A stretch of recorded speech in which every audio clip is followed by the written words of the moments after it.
Hey folks, before we dive in, hit that like button if you've ever dealt with a nosy neighbor from hell, and subscribe if you want to hear more real life drama like this. Got a second channel for the juicier stuff, links in the description, and drop a comment with where you're tuning in from, city or country. Let's connect. Alright, settle down because what I'm about to tell you isn't some scripted thriller. It's my life, turned upside down one lazy Saturday morning when a cartoon almost got my boy killed. Yeah, you heard that right, a damn kid show. And it all started with the lady next door who decided our laughter was a threat to her perfect little world. Say after my wife passed God, that was 3 years ago. Now the city noise just got too much. Every horn blaring like a bad memory. So I scooped up my son Jamal, who's 8 and full of that wild energy kids have, and we moved to this quiet cul-de-sac on Maplewood Drive in suburban Charlotte. Nice 2-story with green shutters, big yard for him to run wild. We were the only black family there. I noticed it right away, but the welcomes felt real enough. Cookies from the block, smiles at the mailbox, and I figured, hey, this is our fresh start. A place where Jamal could just be a kid chasing fireflies without a care, while I kept fighting the good fight at the DOJ's Civil Rights Division, digging into hate crimes and bias that tear folks apart.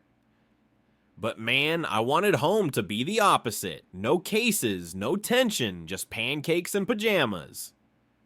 The troublemaker, Mrs. Harriet Wilkins, lived right next door. This wiry old gal in her 70s, always in that faded floral blouse and khaki shorts like she was auditioning for a garden catalog. Hair pulled tight in a bun that screamed, "I don't trust nobody." She'd perch on her porch swing, eyes like lasers following Jamal as he biked loops in the driveway.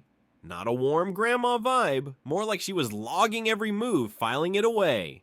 I'd wave, say, "Morning, Harriet," and she'd just stare, lips pursed before shuffling inside her spotless house that looked like nobody ever laughed in it. I brushed it off at first lonely widow. Maybe her husband was some retired factory boss who ran the neighborhood like his kingdom back in the day, and she'd inherited that entitlement, that quiet resentment toward anyone who didn't fit her mold of proper.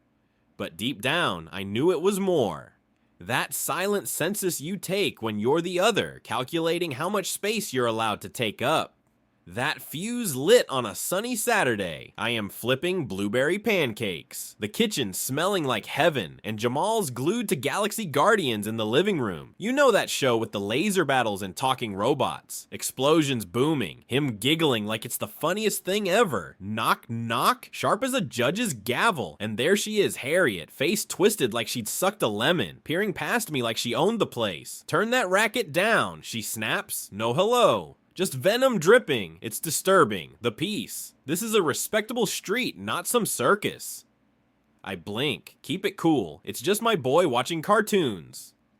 "Ma'am, we'll nudge the volume a tad," but she cuts in, eyes narrowing. It's not just loud, it's violent. Aggressive folks around here expect better. Maybe where you're from, it's different, but we have standards. Oh, there it was. That you people sting without saying it. Her words heavy with the implication that our black joy, our simple Saturday, was an invasion. Rage bubbled, but I stayed steady. I'm a prosecutor trained to dissect hate without exploding. My son's in his own home, not breaking any rules. Good day. And I shut the door firm, no slam. Heart pounding as Jamal's laugh echoed from the couch, pure and innocent. Thought that was it, a petty spat. But nah, she just handed herself the excuse she craved, painting me as the aggressor in her twisted narrative. Pancakes hit the table, syrup poured. "Jamal, come eat before I devour them all." No answer. Weird for him's got a radar for foot. So I step in and bam, world flips. Jamal's flat on the rug, hands behind his head, shaking like a leaf. And towering over him is this SWAT guy in full gear, rifle aimed right at his tiny skull. 4 of M helmets, vests like a war zone erupted in my denied slipped in the back slider. I'd crack for the breeze. Hands up down now. One barks, slamming me against the wall, barrel jabbing my chest. Instinct screams to grab my boy, shield him, but the black dad in me knows move wrong. And we're statistics. He's just a kid, 8 years old. I croak, palms out, sinking to the floor. door, cheek on the cool tile, eyes locked on Jamal's tear-streaked face. Him trying so hard to be brave, not a peep. Through the open door, I spot her, Harriet, on her lawn, arms crossed, that smug nod like she'd won the lotto. This was her doing, twisting the cartoon noise into a hostage crisis with an armed threat, weaponizing the cops because in her world, a black man saying no was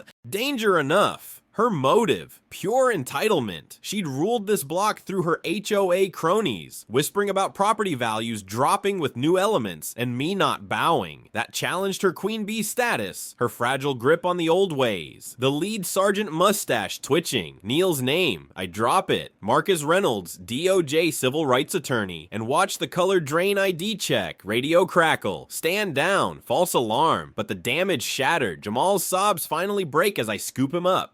The burnt pancake smell mixing with gun oil. How scarred. Nightmares hit that night. Him screaming, "Don't shoot," in his sleep, clinging like I'd vanish. He shadowed me everywhere. Doorbell sending him diving behind furniture. Backyard once his playground, now a no-go zone. Her window too close. Helpless fury boiled. I build cases against monsters daily, but couldn't erase the fear she'd planted in my kid's soul. Called my boss, laid it out.